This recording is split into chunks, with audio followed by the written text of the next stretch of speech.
दिगंबरा दिगंबरा श्रीपाद वल्लभ दिगंबरा सर्वांना श्री स्वामी समर्थ श्री गुरुदेव दत्त. कसे आहात सगळे? तर आजचा दिवस तुम्हाला सुखाचा समृद्धीचा जावो ही स्वामी महाराजांच्या मी प्रार्थना करते आणि आपल्या व्हिडिओला सुरुवात करते. तर सगळ्यांनाच आता माहिती आहे आपल्या स्वामींची पुण्यतिथी झाली, म्हणजे पुण्यतिथी येत आहे. आपल्या स्वामींचा प्रगट दिन होऊन गेला तर पुण्यतिथी आहे. तर पुण्यतिथी निमित्त जसे आपण स्वामींच्या प्रगट दिनास निमित्त सेवा केल्या, तसेच आपल्याला पुण्यतिथी निमित्त सुद्धा भरभरून स्वामींच्या सेवा करायच्या असतात. तशीच आपल्याला स्वामींचा अभिषेकही करायचा असतो. अशा बऱ्याच सेवा आपल्याला करायच्या असतात.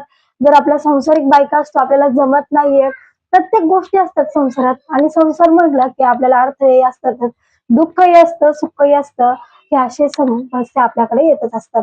तर आपल्याला स्वामी पुण्यतिथी निमित्त जर तुमच्याकडनं कोणतीच सेवा आपल्याला पारायण करायचं आहे, आता 21 दिवसांचं तुम्ही स्वामी पुण्यतिथीला केलं, स्वामी प्रगट दिनाला केलं असेल, कोणाची इच्छा असते स्वामी पुण्यतिथी निमित्त करावं, त्यांनी तिकडे नसेल केले तर आता करावं, असं आपल्या सगळ्यांचीच इच्छा असते. तर आपण 21 दिवसांचं नसेल केलं तर आपण 11 दिवसांच्या पारायणाला सुरुवात करा. ती 5 तारखेपासून ते 15 तारखेपर्यंत आपल्याला 11 दिवसांचं स्वामीचरित्र सारामृतचं पारायण कसं करायचं. तर आपल्याला सर्वात प्रथम आपल्याला नियम काय, संकल्प करायचा आहे आपल्याला. तुम्ही जर 5 तारखेपासून पारायणाला बसणार असेल, रविवारपासून, तर आपल्याला संकल्प श्री स्वामीचरित्र सारामृतचं पारायण करायचं आहे स्वामींचं. तर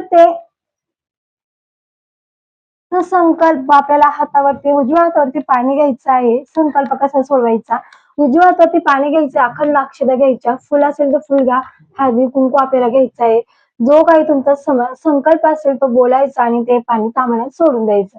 तर मांडणी करायची की नाही, मांडणी नाही केली तरी पण चालेल. तुमच्या देवघरात स्वामींचा फोटो असतो, मूर्ती असते, देवघरासमोर बसा, पोथी ठेवा, पोथीचं पठण करा, पण संकल्प हा आपल्याला सोडवायचा आहे. संकल्प म्हटलं की आपण स्वामींशी बांधलं जातो, म्हणजे आपल्या देवाशी नातं बांधलं जातं. संकल्प नाही सोडवला की आपण आपल्या मनाचे राज्य असतो, म्हणजे जसं आपण आपल्या मनासारखं आपण सगळ्या गोष्टी करू शकतो, की उठा बसा, तुम्ही कधी वाचा, त्याला काही नियम नाही, त्याला काही अडथळे नाही, त्याला काही हेच नाही. संकल्प नाही सोडवलं की आपण आपल्या मनाचे राजे असतो, कधी पण उठा आणि वाचत सुटा, असं असतं. त्याला आपण काही नियमच बंधनच ठेवत नाही. म्हणून संकल्पयुक्त जी सेवा आपण करतो ना, ती सेवा आपण काळजीपूर्वक, आपण मनापासून ध्यानापासून ती सेवा करत असतो, आणि आपण स्वामींना वचन दिलेलं असतं, आपण ही सेवा आम्ही 11 दिवसांचं पारायणाची करत आहोत. आपण स्वामींशी बांधलं जातो, आपण एका निष्ठेने सेवा करत असतो. आपण आपल्या म्हणजे एक टायमिंग, एक नियम हे आपण पाळत असतो संकल्प केल्यानंतर. म्हणून आपल्याला संकल्पयुक्त सेवा करायच्या असतात. कोणतीही सेवा करा, फक्त संकल्पयुक्त करा, तर त्याचं फळ तुम्हाला अनुभव आल्याशिवाय राहणार नाही. तर आपल्याला 5 तारखेपासून 11 दिवसांचं स्वामीचरित्र सारामृतचं पारायण करायचं आहे. तर आपल्याला संकल्प सोडवला की आपल्याला नियम काय पाळायचे. तर नियम हे आपल्याला अन्न 11 दिवस कोणाच्या घरी खायचं नाहीये. त्यानंतर कडकडीत मांसाहार वर्ज्य करायचा, 11 दिवस ब्रह्मचर्याचं पालन करायचंय. त्यानंतर आपल्याला उपवास पकडायचा नाहीये. स्वामी देव काय, म्हणजे आपले स्वामी काय म्हणतात, उपवास वापास करून पोट मारून तुम्ही सेवा करू नका. तुम्ही 3 टाइम जेवा व्यवस्थित. आपल्या स्वामींचं वाचन झालं की जेवायचं, वाचन व्हायच्या आधी जेवायचं नाही, फक्त वाचून घ्यायचं आणि नंतर जेवण करायचं. त्यानंतर वेळ ही आपली फिक्स ठेवायची, तुम्ही संध्याकाळी वाचणार आहे की सकाळी वाचणार आहे, वेळ आपली फिक्स करायची. त्याचबरोबर श्री स्वामीचरित्र सारामृत वाचता वाचता आपल्याला 11 वेळी जप आणि 11 वेळा तारक मंत्रही आपल्याला त्यात ऍड करायचा आहे. त्या गोष्टी आपल्याला स्वामींच्या करायच्या आहेत. तर 5 तारखेपासून तुम्ही 11 दिवसांचं पारायण करा. खरंच तुम्ही जर संकल्प तुमचा कोणता मनापासून जर सोडवला ना, तर स्वामी तुम्हाला अनुभव दिल्याशिवाय राहणार नाही, आणि स्वामी 100% आपल्याला अनुभव देत असतात.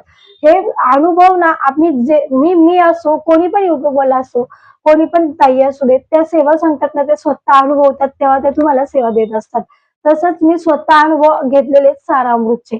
तुम्ही 108 दिवसांचं करू शकता, तुम्ही 11 दिवसांचं, तुम्ही 21 दिवसांचं, तुम्ही म्हणजे आपण परत 51 दिवसाचं सुद्धा तुम्ही करू शकता पारायण. पण आपण जर प्रगत दिनानिमित्त, म्हणजे आपण पुण्यतिथी निमित्त करतोय, तर तुम्ही हे 21 दिवसांचं 11 दिवसांचं करा. ते तुम्हाला 108 दिवसांचं पारायण कसं करायचं याचीही माहिती मी पुढच्या ब्लॉग मध्ये देईल. पण सध्या आता पुण्यतिथी आहे म्हणून आपण ही सेवा रुजू करणार आहोत, त्याच्यासाठी एवढीच माहिती. पण हे पारायण करताना आपलं मन लावून तुम्ही टायमिंग फिक्स ठेवा. परान्न वर्ज्य करू नका, परान्न कोणाचं खाऊ नका, मांसाहार वर्ज्य करा, ब्रह्मचार्याचं पालन करा. असे सगळे नियम आपल्याला पाळायचे आहेत. 11 दिवसाचा आपल्याला खंड न पाडता व्यवस्थित आपल्याला पारायण आपल्या स्वामींच्या रुजू करायचं आहे. खूप प्रभावी सेवा आहे.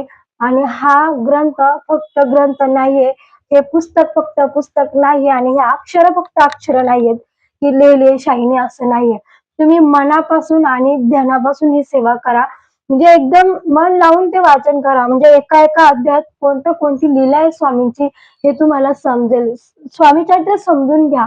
समजलं तर स्वामी समजले. ज्याला म्हणजे एवढ्या वर्ष वाचते ना, पण अजून पण मला अटकत स्वामींचा म्हणजे समजून घ्यायला. मी एवढं स्लो वाचून सुद्धा मी समजून घ्यायला मला ते जड जातं. म्हणून प्रत्येक अध्याय हा वाचताना मनापासून वाचा. असं समजा की स्वामींचा संवाद चालू आहे. आपण आपल्या स्वामींशी बोलतोय.